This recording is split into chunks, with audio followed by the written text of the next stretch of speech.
భారత్లో బంగారు నిధి ఎన్ని టన్నులు అంటే భారత్కు బంగారు నిధి దొరికింది. మీరు వింటున్నది నిజమే.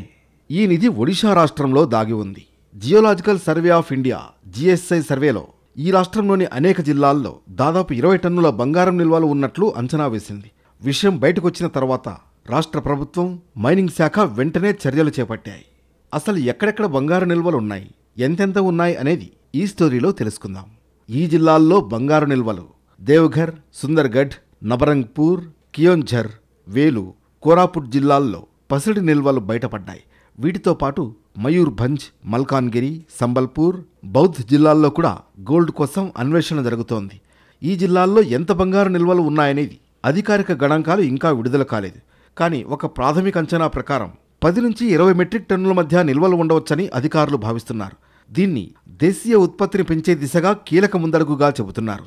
ఒడిషా ప్రభుత్వం, Odisha mining corporation OMC, GSI కలిసి గనులను వాణిజ్యీకరించడానికి వేగంగా పనులు చేపడుతున్నాయి.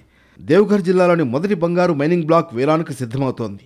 ఇక్కడ బంగారం నిల్వలు, నాణ్యత, వెలికితీతలను నిర్ణయించడానికి G3 నుంచి G2 స్థాయి వరకు వివరణాత్మక డ్రిల్లింగ్, నమూనా సేకరణ జరుగుతోందని అధికారులు తెలిపారు.